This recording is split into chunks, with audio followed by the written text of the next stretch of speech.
Hello வணக்கம். MKS astro டிவியை பார்த்து கொண்டு இருக்கும் சோதிட ஆராய்ச்சியாளர்களுக்கும் ஜோதிடம் சொல்லி கொண்டு இருக்கும் ஜோதிடர்களுக்கும் ஜோதிடம் கற்றுக்கிறவங்களுக்கும் எம்கேஎஸ் அஸ்ட்ரோ டிவியை பார்த்து விதிமுறைகளை எழுதி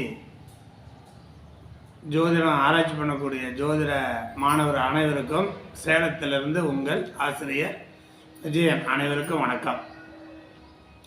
நான் இன்று ஒரு ஜாதகம் எம்கேஎஸ் அஸ்ட்ரோ டிவியில் பதிவிட்டுருக்கிறேன். அது போர்டில் காமிச்சிக்கிறோம். அது பார்த்து பாருங்கள், நல்லா தெரியும், தெளிவாக தெரியும். அப்படி தெரியலனா கூட நான் சொல்கிறேன், அதை நோட் பண்ணி எழுதிக்கிங்க. இது ஒரு ஆண் ஜாதகம். 11/3/1999 1:20 PM.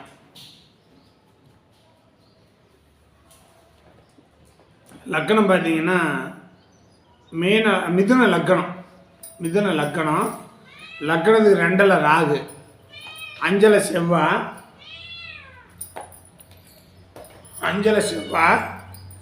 7ல் சந்திரன், 8ல் கேது, 9ல் சூரியன், 10ல் குரு சுக்கிரன் புதன், 11ல் சனி மாந்தி. இது ராசி கட்டம். நவம்சம் பார்த்தீங்கன்னா கும்ப லக்கணம். அதுக்கு 2ல் ராகு சுக்கிரன் செவ்வாய், அதுக்கு 4ல் சூரியன், அதுக்கு 5ல் சந்திரன் சனி, 9ல் 8ல் கேது, 9ல் செவ்வாய், 11ல் சந்திரன், 12ல்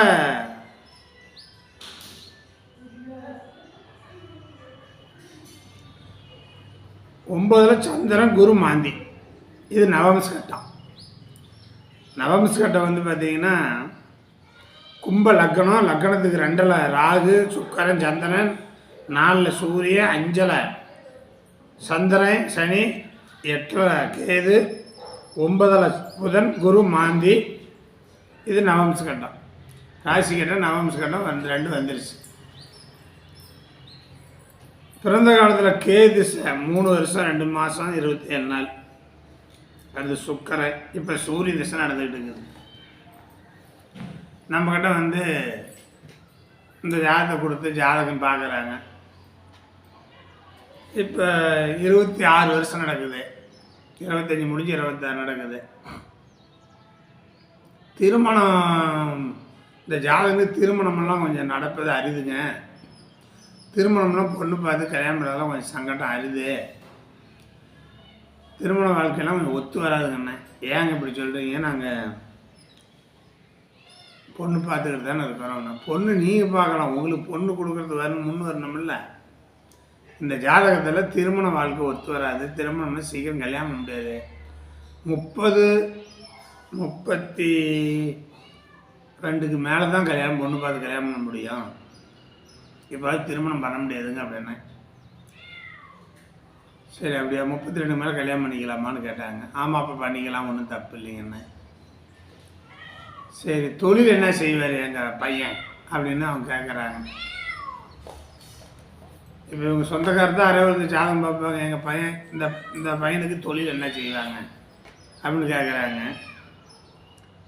அப்போ தொழில் பார்த்தீங்கன்னா 10ஆம் பாவத்தில் குரு சுக்கிரன் புதன் எல்லாமே நீச காலத்தோடும். 10ஆம் பாவத்தில் உச்சம் பெறக்கூடிய கிரகம் நீச காலில் இருக்கக்கூடாது. எப்பவுமே 10ஆம் பாவத்தில் உச்சம் பெறக்கூடிய கிரகம் ஒரு நீச காலில் இருக்கக்கூடாது.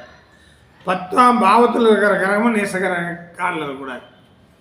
தொழில் நிரந்தரமான தொழில் இல்லை, சரியான தொழில் இல்லை, வேலை இல்லை, ஊரை சுற்றிட்டு தான் இருப்பான் அப்படின்னு.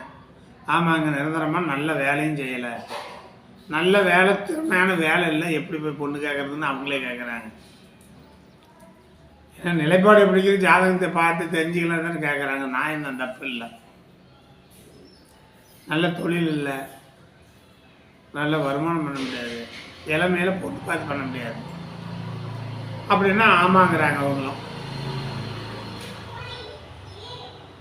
சரி, அவன் என்ன தொழில் செய்யலாம்? எந்த தொழில் செய்ய வேணால் ஊரை சுத்தம் தண்ணி அடிப்பான். ஆனால் ஃபுல்லாக தண்ணி தான் போடுறானா. அதை போய் இந்த இதை வைத்தியம் பண்ணி இப்போல்லாம் நிறைய தண்ணி போடுறவனுக்கு வந்து ஒரு ஆசிரமத்தில் சேர்த்து விட்டா அவங்களே மருந்து மாத்திரை கொடுத்து தண்ணி போடாத மாதிரி பண்ணுறதுக்கு அவனை சேர்த்துருக்குறாங்களாம். அப்படி சேர்த்து அவனை நிறுத்தி நல்ல தொழில் செய்ய வச்சு நல்லா கல்யாணம் பண்ணுங்க அப்படின்னு அவங்களுடைய விருப்பம். அவங்க சாதி சன சொந்த பந்தம் அப்படி தான் நினைக்கும். சரி ரைட்டு, அவங்கள சொல்லி அனுப்பிச்சாச்சு. இப்போ ஏன் திருமணம் இல்லை, ஏன் தண்ணி போட்டான், ஏன் தொழில் இல்லை, அதை சொல்லியாச்சு. அவங்களுக்கு அந்த வழிமுறை சொல்லியாச்சு. அதோடு விடுவாங்களா? எங்கள் அப்பனுக்கு எப்படி இருக்குதுன்னு கேட்போம். இந்த ஜாதகத்தில் இந்த ஜாதகனோட அப்பனுக்கு எப்படி இருக்குதுங்க சொல்லுங்க. நான் பார்த்து சொன்னேன், இந்த ஜாதகத்தினுடைய அப்பனுக்கு வாய் பேச முடியாத நிலை ஏற்பட்டிருக்கும் அப்படின்னேன். அவங்க ஏன் வாய் பேச முடியாதுன்னா, இந்த ஜாதகரோட அப்பா வாய் பேச முடியாதுங்க. ஆமாங்க, அந்த அப்பா இயற்கையிலேயே வாய் பேச முடியாத ஊமை. அப்பா வாய் பேச முடியாதுட்டார். அம்மான்னு கேட்டாங்க. அம்மா வந்து பார்த்தீங்கன்னா பேக்கு. அப்படின்னா 100 ரூபாய் கொடுத்து 1000 ரூபான்னு சொன்னாலும் 1000 வாங்கணும், 10 ரூபானாலும் 10 ரூபா வாங்கணும். அந்த அம்மாவுக்கு எதுவும் தெரியாது. அம்மா வந்து விவரம் இல்லாது, சிந்தனை சுய சிந்தனை இல்லை. அம்மா பேசுறது பேசுன்னு சொல்லணும். ஆனால் பார்க்குறதுக்கு ஒரு பெண்ணு மாரி இருக்கும், நல்லா இருக்கும் பார்க்குறதுக்கு. பெண்ணு மாரி கல்யாணம் ஆகி குழந்தை குட்டியெல்லாம் பெற்றுக்குது, அதெல்லாம் உண்டு. ஆனால் விவரம் பத்தாத பேக்கு. ஆமாங்க, எங்கள் அம்மா அந்த ஜாதகத்தில் சொல்லியாங்க, இந்த ஜாதகனோட அம்மாளுக்கெல்லாம் விவரம் பத்தாதுங்க, கடைக்கண்ணிக்கெல்லாம் போகாது, வாங்கிட்டு கொடுத்தா வீட்டில் கொடுத்தா சாப்பாடு செய்யும், குடும்பத்தை பார்த்துக்கினாங்க. ரைட்டு. அப்போ இன்னும் கேட்பாங்களே, தம்பிக்கு எப்படி இருக்குது, மாமனுக்கு எப்படி இருக்குது அப்படின்னு. நான் சொன்னேன், தாய் மாமன் கிடையாதுங்கண்ணா. இல்லைன்னு விட்டாங்க. தம்பிக்கு எப்படின்னாங்க. தம்பிக்கு நல்லா இருக்குங்கண்ணா. சரி, அவங்க எல்லாம் பார்த்துட்டு, சரி அந்த பையனை ஒரு நல்ல வெளிப்படுத்தணும், அதுதான் ஜோசியம் பார்க்க வந்தோம். நான் சொன்னேன், அந்த ஆசிரமத்தில் இருந்து நல்லா குடிக்காத மாரி பண்ணிட்டு வாங்க, ஏதோ ஒரு தொழில், நிரந்தரமான தொழில்னா ஒரு கம்பெனிக்கு வேலைக்கு போகிற மாதிரி வச்சுக்கிங்க, ஒரு பொண்ணை கண்ணை பார்த்து 32 வயசுக்கு மேலே பார்த்து கல்யாணம் பண்ணுங்க அப்படின்னு சொல்லி அனுப்பிச்சாச்சு. அப்படி ஒரு நல்ல வார்த்தை சொல்லி தான் அனுப்பணும். நம்ம வந்து அபசமனமாகவே வார்த்தை பேசக்கூடாது ஜாதகம் பார்க்கும்போது. சரி, நான் அனுப்பிச்சாச்சு. இப்போ எம்கேஎஸ் அஸ்ட்ரோ டிவியில் ஜோதிடம் கற்றுக்கொண்டு உள்ள மாணவர்களுக்கும், ஜோதிடம் சொல்லக்கூடிய மாணவர்களுக்கும், ஆராய்ச்சி பண்ணுற மாணவர்களுக்கு இப்போ விளக்கம் சொல்லணும் இல்லையா? இந்த ஜாதகத்துக்கு ஏன் திருமணம் இல்லை இது வரைக்கும் இல்லை, லேட்டாக ஆகும். நல்ல வாழ்க்கை, திருமண வாழ்க்கை அமையறது கொஞ்சம் கடினம் தான். ஏன், எந்த ஒரு ஜாதகத்திலையும் 7ஆம் பாவத்தில் உள்ள கிரகமும் திருமணத்தை பண்ணும். 7ல் சந்திரன் இருக்குதா, சந்திரன் இருக்குது, கேது 8க்கு போச்சு. அப்போ 7ல் உள்ள சந்திரன் பண்ணாது. 7ஆம் அதிபதி குரு, அவர் சனி நேசமா. 2ஆம் அதிபதி சந்திரன் என்ற நட்சத்திராதிபதி 8ல் போச்சா. 11ஆம் பாவத்தில் நேசகரகம், 11ஆம் அதிபதி செவ்வாய். ராகு போய் புதன் நீசா. 2, 7, 11 உள்ள கிரகமும் திருமணத்தை செய்யும். 2, 7, 11ஆம் அதிபதியும் திருமணத்தை பண்ணும். 2, 7, 11 கிரகம் இருக்குது, அது நின்ற நட்சத்திராதிபதி நேசம் 6, 8, 12 போயிடுச்சு. 7ஆம் அதிபதி நேசக்காரில், திருமண வாழ்க்கை சிறப்பில்லை. இதுதான் எங்கள் நாடி முறை, சுகர் நாடியினுடைய ரகசியம். இதுதான் சுகர் நாடியுடைய ரகசியம். என் கமெண்ட்ஸில் ஒருத்தர் கூப்பிட்டு கேட்டிருக்கிறார், சொல்லிக்கிறார் கமெண்ட்ஸில், நான் சுகர் நாடி ரகசியம்னு. கிரகங்களும் ஜாமியம் வந்து இவர்கிட்ட கூப்பிட்டு சொன்னிச்சா ரகசியம்னு.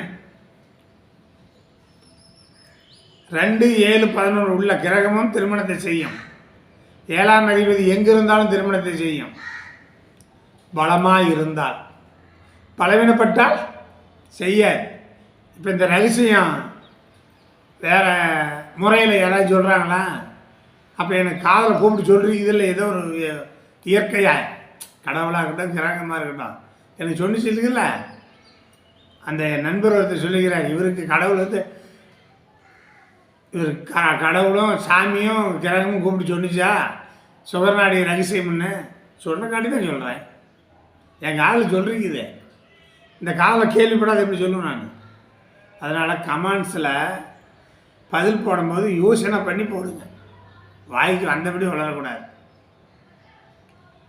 எப்படி நீங்கள் ஒரு வார்த்தை சொன்னால் அதுக்கு பொருந்தணும். இப்போ நான் ஒரு வார்த்தை சொன்னால் பொருந்துது,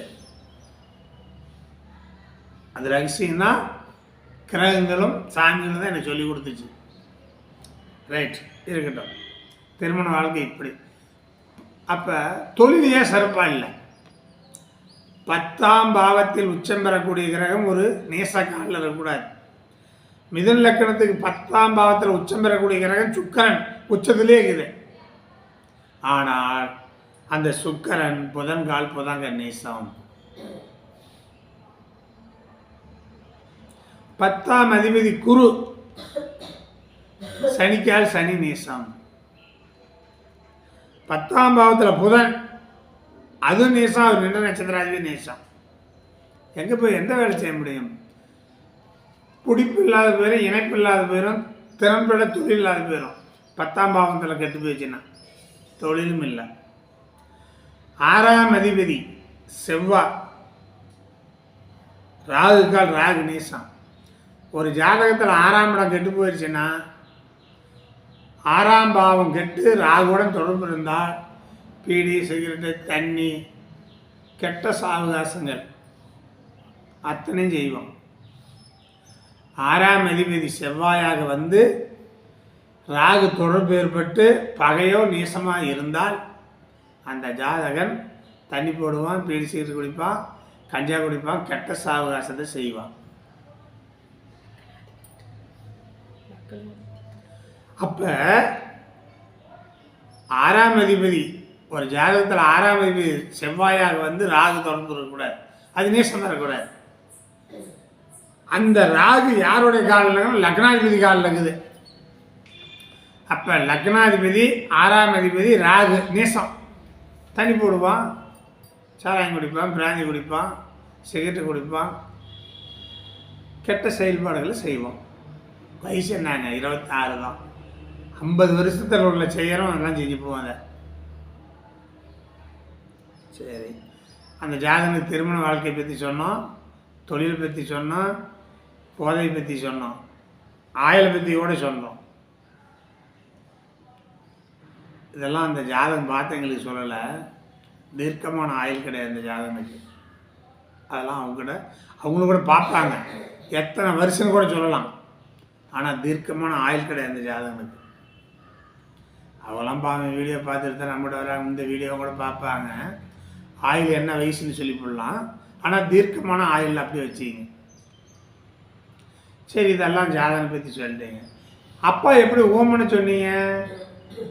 இது MKS அஸ்ட்ரோடியில் பார்த்துட்டு இருக்கிற நம்ம ஜோதிட மாணவர்களுக்கு வேணும் இல்லையா அந்த விதிமுறை? சூரியன் எங்கே இருக்குதோ அதை லக்கணமாக போட்டுக்கணும். ஒரு ஜாதகத்தில் சூரியன் எங்கே இருக்குதோ அதை லக்கணமாக போட்டுக்கணும். சுகர்நாடியில் மிதுன லக்கணத்துக்கு 9ல் சூரியன் கும்பத்தில் இருக்குதா, நான் அதை கும்பத்தில் லக்கணமாக போட்டுக்குவேன் மனசுக்குள்ள போட்டாச்சு. அதுக்கு 2ஆம் அதிபதி யார்? குரு பகவான். குரு சனிக்கால் சனி நேசமா? 3ஆம் பாவத்தில் இருக்கிற நேசமா? சூரியனை லக்கணமாக வச்சுக்கிட்டோம்னா 2, 3 கெட்டு போச்சா? அப்பாவுக்கு வாயு ஓம ஆயிடுச்சா? ஓம தான். ஒரு பையனுடைய ஜாதகத்தில் அப்பாவுக்கு ஓமன்னு சொல்லலாம். அப்பாவுக்கு கால் அடிபட்டிருக்கும், கையில் அடிபட்டிருக்குன்னு சொல்லலாம். வாய் பேசணும். இப்போ 2ஆம் பாவத்தில் 2, 3 பலன் கெட்டிருக்குது, ஆனால் வாயு ஊமை. அடுத்து இன்னொன்று ஜாதகம் சொன்னேன். காலபுருஷ தத்துவத்துக்கு மீனை வந்து குரு சுக்கரம் போதான் நேச காலில் காலையும் அடிபட்டுனேன், காலையும் அடிபட்டுக்கிட்டே இருக்குதான். சரி, தாய்க்கு சந்திரன் எங்கே இருக்குதோ லக்கணமாக போட்டுக்குவேன். சந்திரன் கேதுக்கால், கேது செவ்வாய்க்கால், செவ்வாய் ராகுக்கால். செவ்வாய் கேது தொடுது.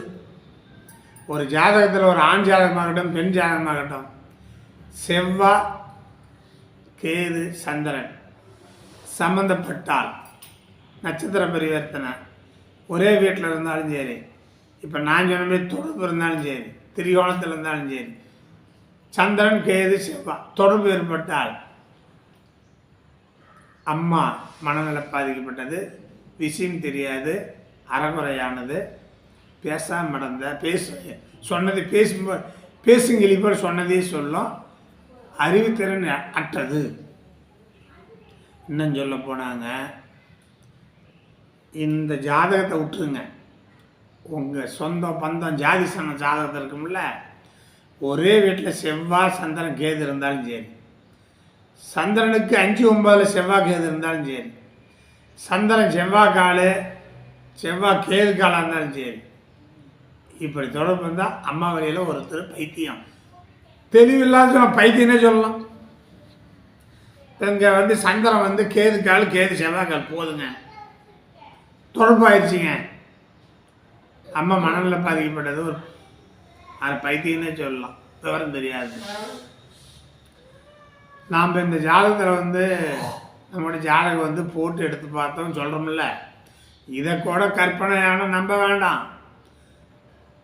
எத்தனை ஆயிரம் பேர் பார்க்குறீங்க, உங்களுடைய ஜாதி சனம் சொந்த பந்த ஜாதகத்தை வாங்குங்க, சந்திரன் கேதுக்கால் கேது செவ்வாய்க்கால், அல்லது ஒரே வீட்டில் சந்திரன் கேது செவ்வாய், சந்திரனுக்கு 5 கேது 9 செவ்வாய், இப்படி தொடர்பு இருந்தால் தாய் வழியில் ஒருத்தர் பைத்தியம், அரை பைத்தியம்னே சொல்லலாம்.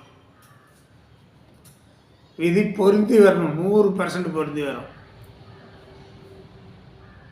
இந்த மாதிரி விதிகள் வேணும். ஒரு படத்தில் மீனா ஒரு பாட்டு போடுவார், சரக்கு வச்சுருக்கேன், இறக்கி வச்சுருக்கிறேன், மிளகு போட்டு வறுத்து வச்சுக்கிறேன்னு சொல்லுவாள். அதுமாரி சரக்கு இருக்கணும், சரக்கு இல்லாத போய் சோச்சின்னு சொல்லக்கூடாது, பாக்கெட்டில் சரக்கு நிறையா இருக்கணும். நாமக்கல் மாவட்டம் பேலுக்குறிச்சின்னு ஒரு ஊர் இருக்குது, அங்கே ராஜேந்திரன் ஒரு பிரபலமான ஜோசியர், அவருக்கு 65 வருஷம் இருக்கும். என்கிட்ட அவர் ஜாதகத்தை காமிச்சார்.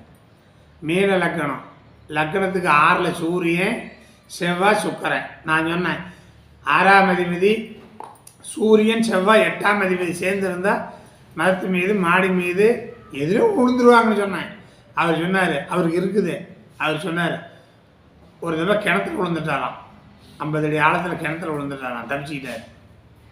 ஒரு தடவை டேட்ரி ஓட்டு போகும்போது டேட்ரி இவர் மேலே டேட்ரி கிடந்துச்சான், எல்லாம் செத்து போயிட்டானு எடுத்து டேட்ரி எது எந்திரிச்சு போயிட்டாங்க, எந்த அடியும் பண்ணல, விழுந்துருவார். அவ்வளோதான்.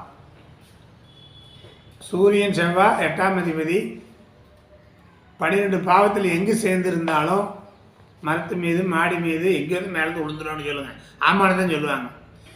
இதை உங்கள் சொந்த பந்த ஜாதகத்தில் ஒப்பிட்டு பாருங்க, இருக்குதானே, அப்படி தான் நடக்கும். இந்த விதிகள் வேணும்.